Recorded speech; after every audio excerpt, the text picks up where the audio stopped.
This program has been made possible in part by the following sponsors. The Trial Lawyers Association of BC.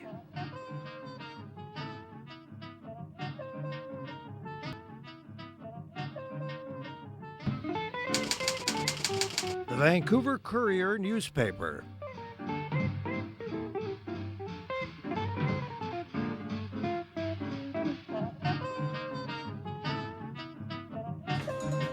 KCM Wealth Management.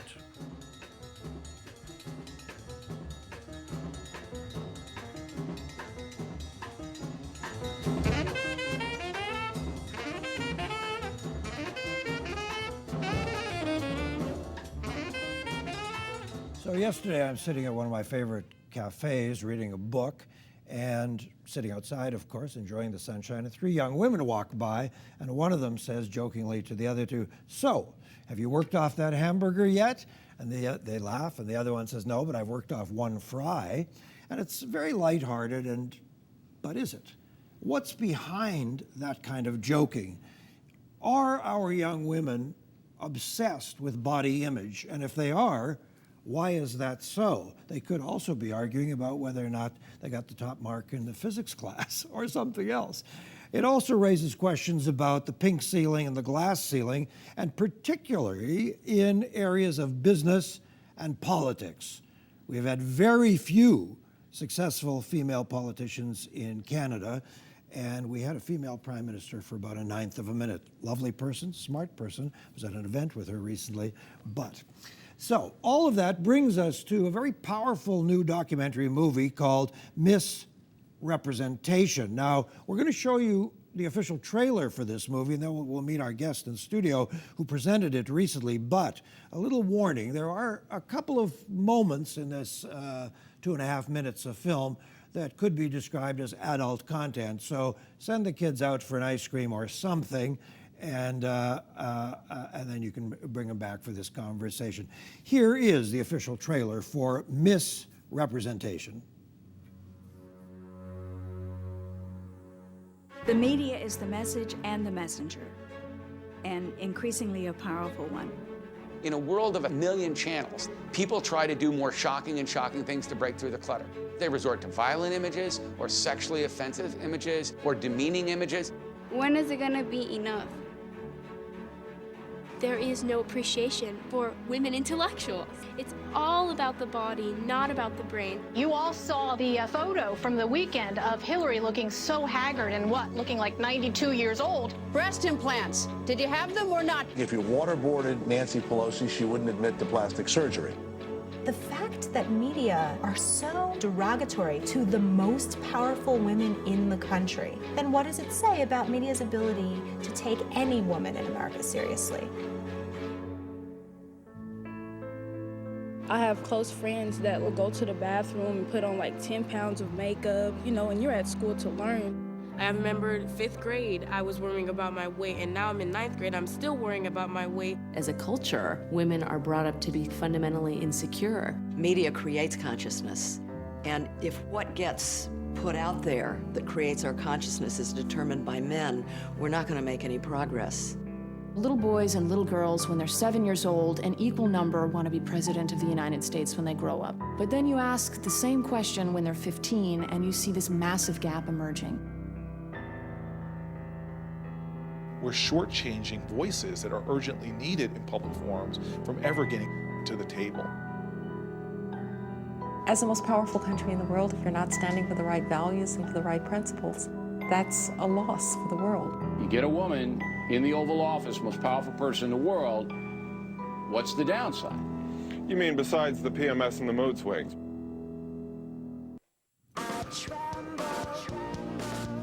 You can't be what you can't see. It's extremely important for women to be writing their own stories and giving them to people to really emotionally become impacted by. The media can be an instrument of change. It can awaken people and change minds. It depends on who's piloting the plane.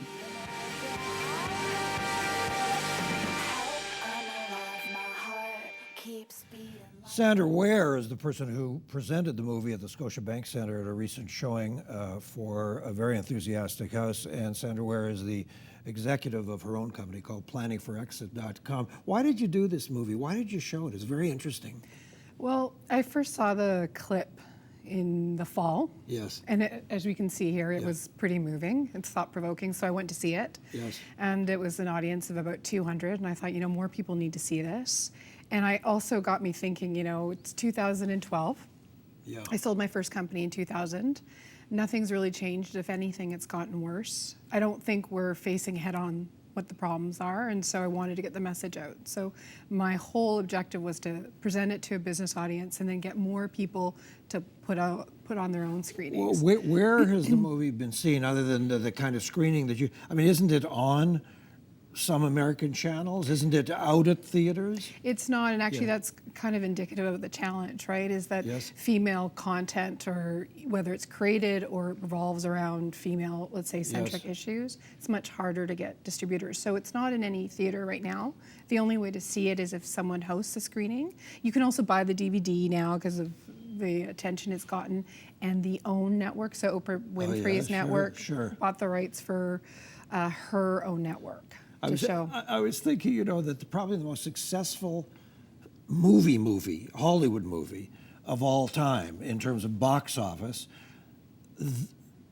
the central core of which is a female, is Ridley, is Sigourney Weaver in Alien. In the Ridley the Alien franchise. Right. That's right. I mean, she and what's his face, Scott, whoever made that movie, that was a killer. But ask, other than Meryl Streep being, the prime minister or somebody, it's hard to bankroll a little story where the woman is the central character. Right, and I think it's because the bias is that no one will come see the film.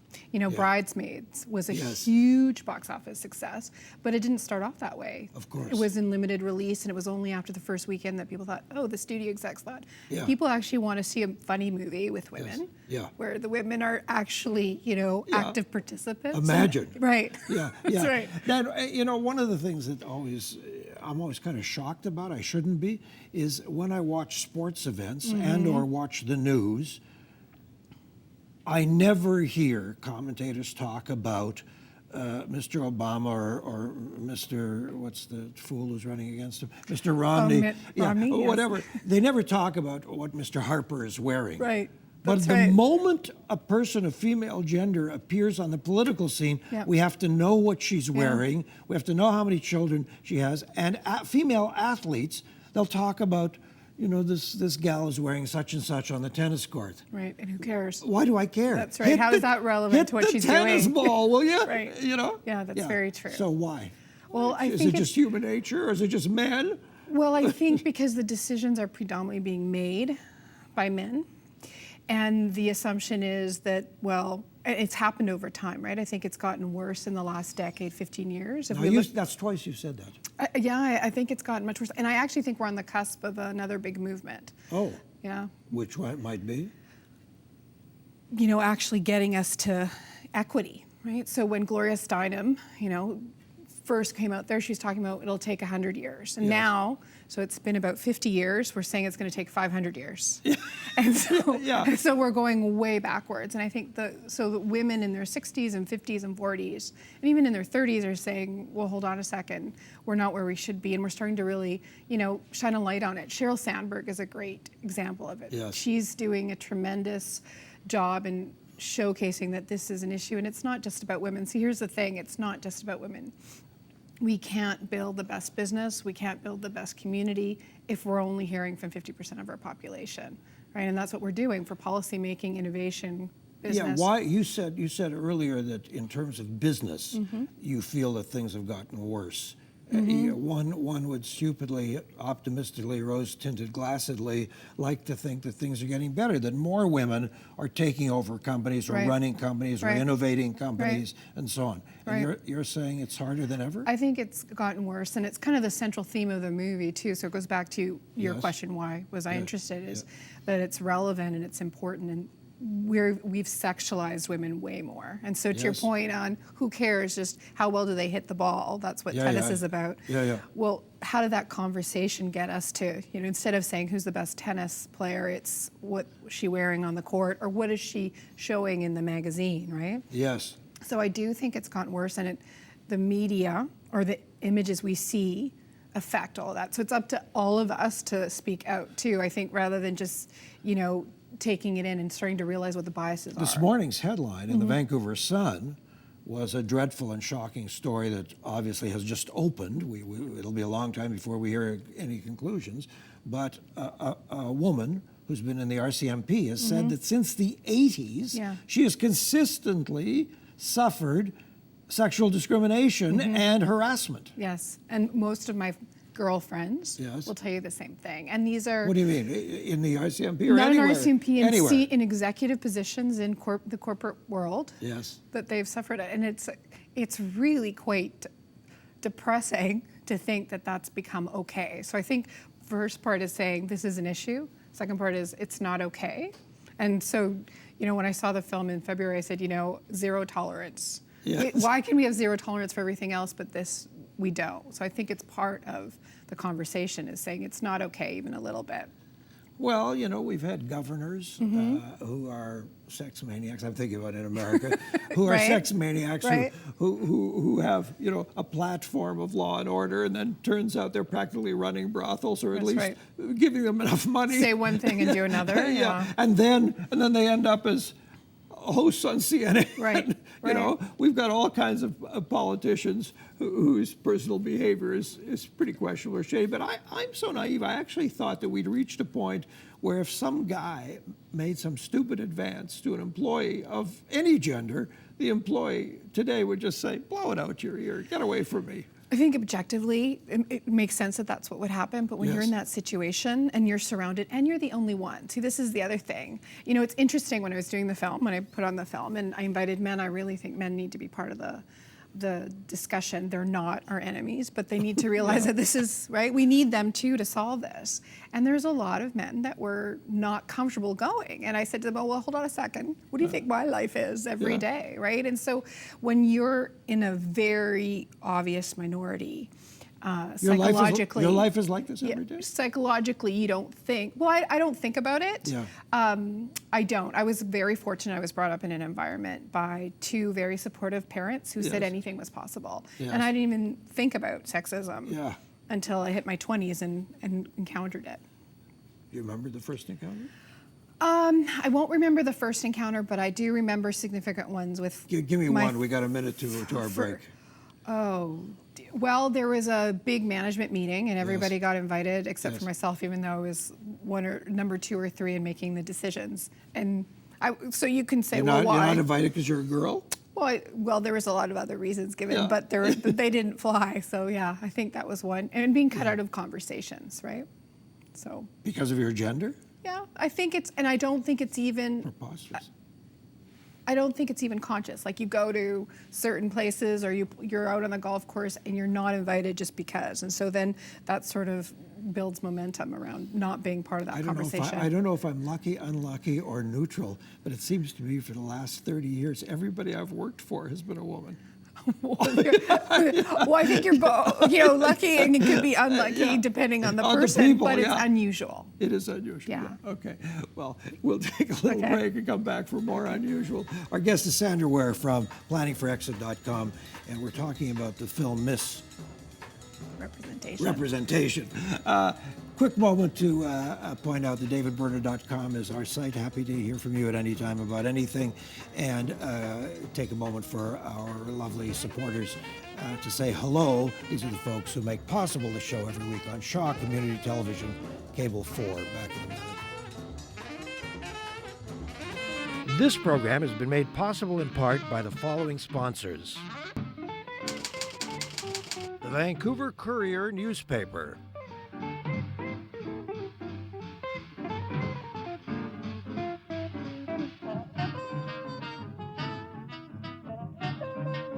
KCM Wealth Management.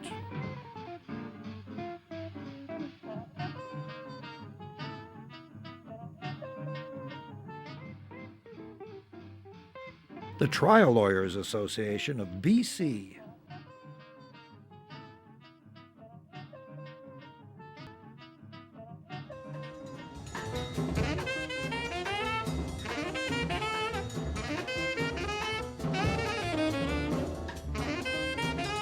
Ah, here we are. Look at that.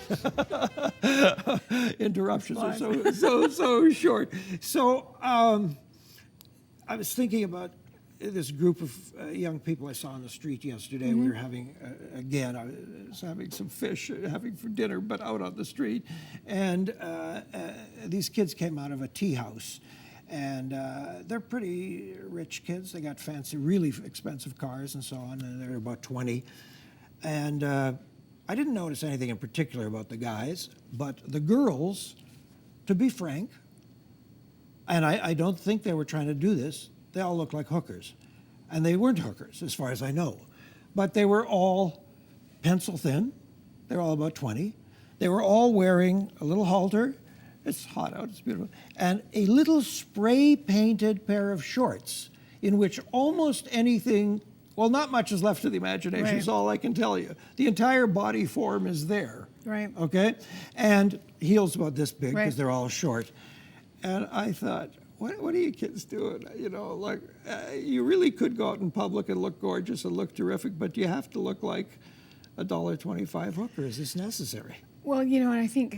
Where are they getting this message is the point. Yeah, and I think it's just everywhere around them, right? You know, the pop stars they might watch or the video. And the other thing is, you know, technology is fantastic. I work in the tech sector. Yes. But it makes us much more connected, right? So we are inundated with those messages and images much more, and so suddenly it becomes par for course, and then over time they become much more sexualized. We saw in the trailer, right? The shots of the music video. If your mom or dad is into Botox or into, you know, facial reconstruction or a new nose and new lips or whatever the deal, that's not going to help.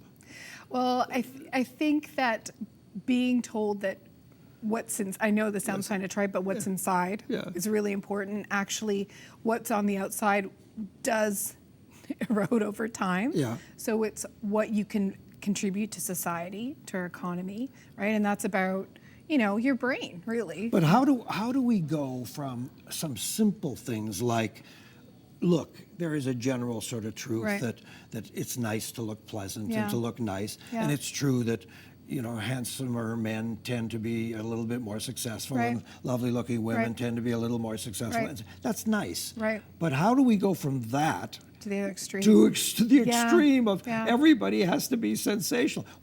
Has nobody told these kids, you're not in Hollywood? It's true in Hollywood. Yeah. I understand that if you lived in Hollywood and you're trying to be a movie star. Movie stars are gorgeous.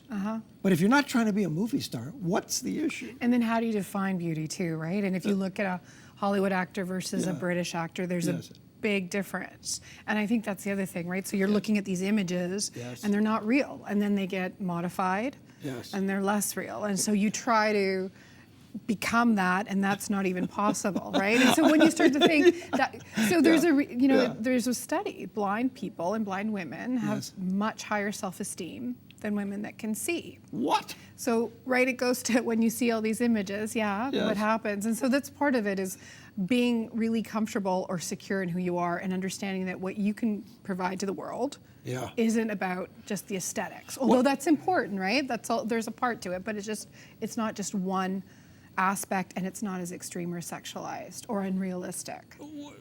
What do you see being done to counter all this? What do you see? Do you see anybody running programs, doing things in schools that are encouraging kids of all the genders, of all the possible genders these days, there seem to be about a dozen of them, to be their best selves, to succeed at whatever they do? There are a lot of great programs, and there's a lot of, and I think there's a lot of great individuals also doing things. So, you know, you see things at an individual and a macro level, you know, even nationally. You know, Dove, for example, puts on a program all about self-esteem. But it's what the question too becomes: why are we not shifting? And so I've decided that I'm not going to worry so much about why there's the problem and focus much more on action. Okay, so like bringing this, you know, conversation to the forefront, like when something's not acceptable, it's not acceptable. The zero tolerance. Are we having conversations like this in schools? I mean, we are having conversations in schools about drugs, about choice making, and so on, which is encouraging. Right. But are we having these kinds of conversations about self-image, but not to the obsessive level and so on? I don't know. You know, that's a good question specifically on that.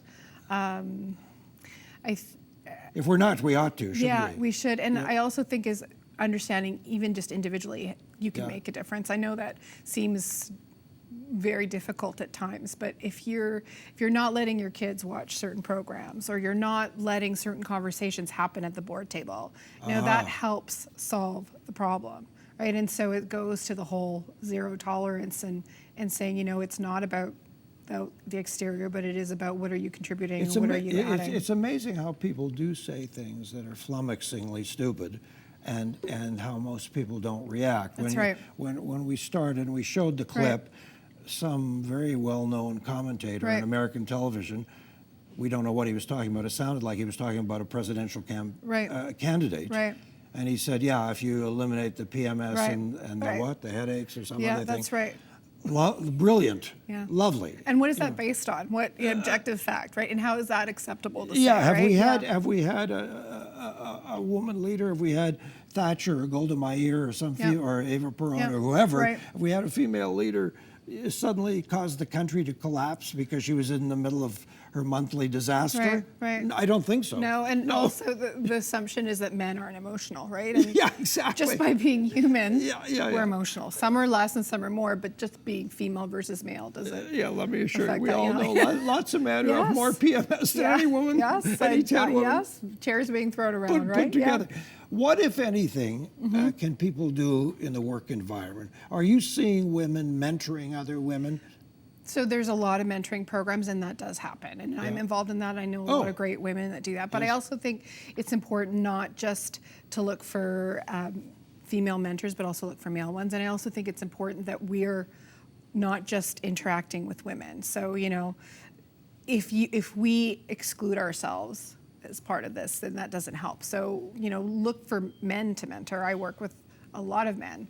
They need to be able to become comfortable with the idea of a women leading or teaching them. And it's not a conscious thing, right? That's the challenge with all these biases, is that we're not even aware of them, that we make them every single day, it helps to be aware of who we are, where we are, what you're doing.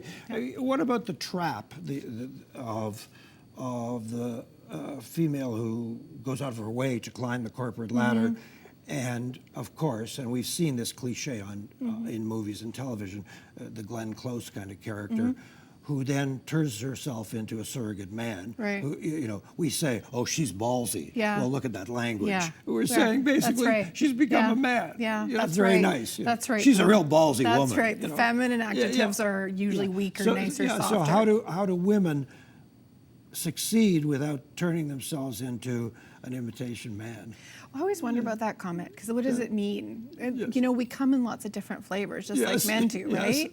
So I think it's being able to let everybody, as long as you're being respectful and considerate and trying to be your best and people around you, have them be their best. That's what's important. And it not become about sexuality. So, you know, if you want to wear a suit or whatever you want to do, aesthetically you can do it, as long as it's not overly sexual. It seems to me that we've got a pretty good Secretary of State these days. Yes. In America. Yes. You know, I'm pretty phenomenal. I'm pretty impressed with her and the way she conducts herself. Yeah. And she was given a really rough time when she was Absolutely. running for president, right? Absolutely. A lot of the commentary, it wasn't the same for her. Women should have the same opportunity to become the great thieves that men have been running investment corporations. That's right. You should have the same right to cheat the public that we've had for and years. That's the whole point, right? Men aren't doing it perfectly either, but we need both of us at the table. What happens next with this movie? Where does it go? Who sees it? It's gaining in popularity. So it came out. It was selected for the 2011 Sundance. Yes. Screenings, and it's just been growing in momentum. So I think that really indicates that the public is sort of starving for this kind of content.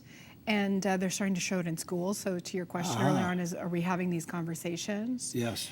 And I think it's really bringing it to the forefront. So whether or not you agree with everything in the movie, I don't think that's the point. The point is, it's very strong. This is a problem, and we need to start saying, we got to start fixing it versus it is what it is, or it doesn't even exist. You can see the trailer and segments, but I believe you can actually see the entire movie on YouTube. I don't know about that, but I know that you can rent or download from iTunes. Yeah. Yeah, because or if you're subscribing to the OWN network, I think they might show it now and then. It's a very good piece. Yes. A very good piece. Well, I'm glad you enjoyed it. And you're getting good feedback when you show it. Yes, very much so. What does it do for you? Well, I feel like I'm actually bringing the conversation to the forefront, doing something, making a difference, right? Like the fact that there's 10 or 20 screenings going to come out of mine. What?